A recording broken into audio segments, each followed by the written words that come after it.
do what thou wilt shall be the whole of the law. Similar spot. This is a decent hiding spot for me at work. Well, for a minute. And I think it's a nice backdrop. I made a really brief, short,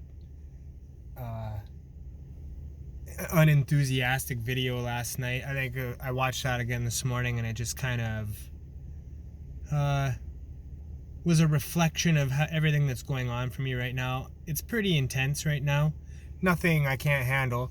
Our contract at work is over next month, and it's going out to bid, and we have no idea what's going on. So I think when my position is pretty specialized, and I think my job here is pretty secure. I think it's pretty solid. I don't think it's anything I need to worry about, but it's still a hassle. It's still a worry. It's still a situational encumbrance. I'm sorry, I'm looking around. I can't think. I can't talk right. There's that, and coupled with the non-stop COVID narrative that's going on right now, I really don't have anything to weigh in on it specifically. It's a real clusterfuck. Just air travel and vaccines and passports and cases, and you know, it's been almost 2 years of it, and I'm wiped out. Just navigating it, trying to stay on the water.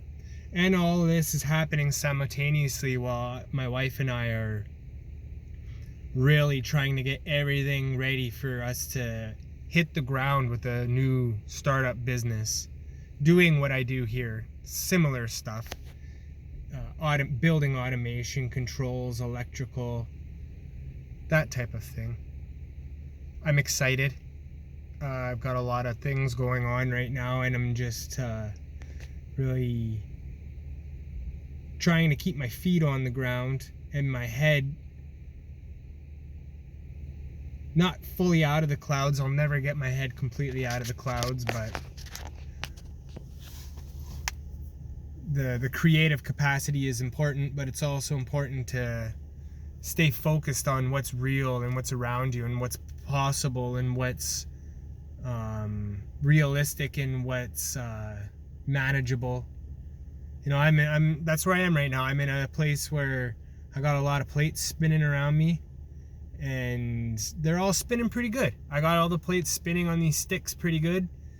I'm learning to navigate other people's energy a lot better than I have historically in my life. Specifically when people think your ideas aren't good, or that you won't succeed, or that this or that or whatever. I'm also learning to be more open to potential opportunities. When someone mentions something, and I use, for instance, I need someone to pull permits for me. I'm not ticketed to do that yet. So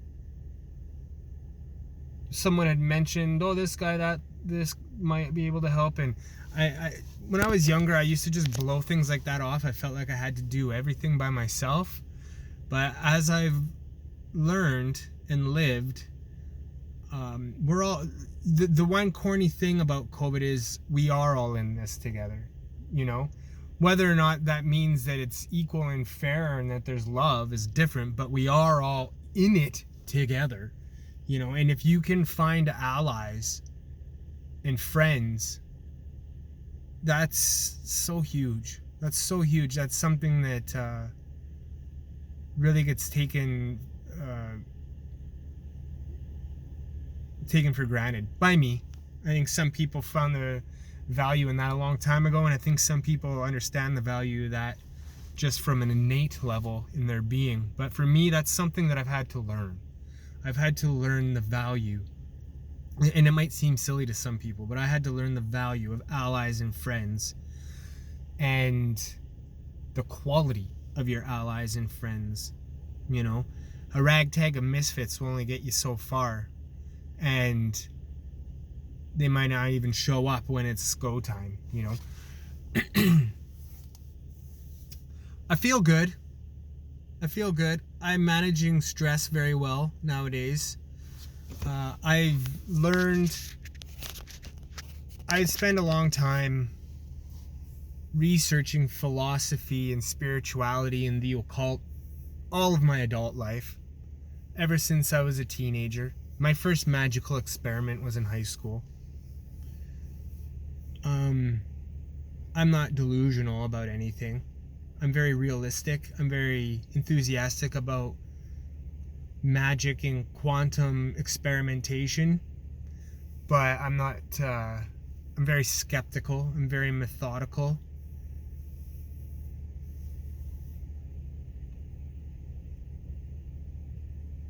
In the process of learning all that stuff, I think one of the most beautiful things I ever read was a holy dharma that I read from a hotel. It was like Mahayana Buddhism. And I wasn't really fully acquainted with Buddhism until that time. And I read that thing, and I just was I thought it was so beautiful, you know.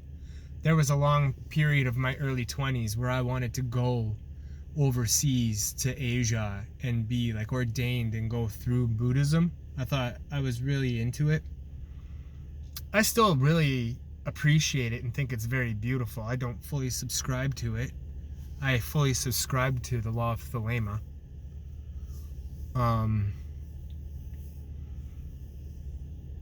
But there's so many good, energetically balancing motifs and exercises in Buddhism. And one thing that I think is very powerful today is to find the peace in acceptance. There is a profound peace in acceptance. And just accepting that the world is the way it is. You can be the change you want in the world, but that doesn't mean the world isn't the way that it is. You know, it's kind of like your magic in quantum physics will only take you so far. Like you can't jerk off on a sigil as you're falling off of a boat and say like, I will not get wet. You know, like there's 100% chance you're gonna get wet, man. You know, there's just certain things that are out of your control, and there's peace in accepting that. Seek that peace. I'm learning to discover that peace, and when you find that peace, navigate from that area. Navigate from a level of acceptance with who you are, what you are, where you are, what you're capable of changing and controlling, and what you're not. I think there's power in that. Profound power.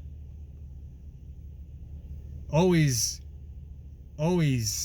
experiment with pushing the envelope and elevating yourself and cleansing yourself and making yourself better and growing and putting yourself to a position where you can achieve your highest potential or highest quality and thrive the way a healthy flower stands perfectly erect and just opens its petals up to the sun.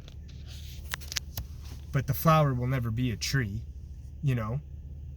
You got to find your peace. And I'm not preaching, I'm talking to myself through the video.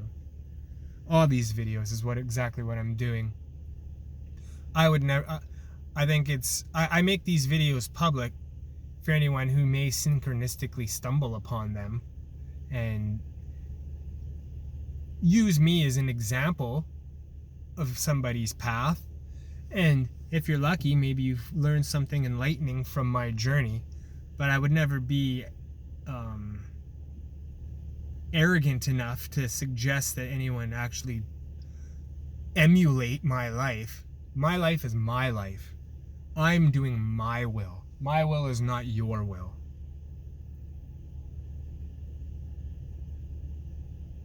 On that note, love is the law. Love under will.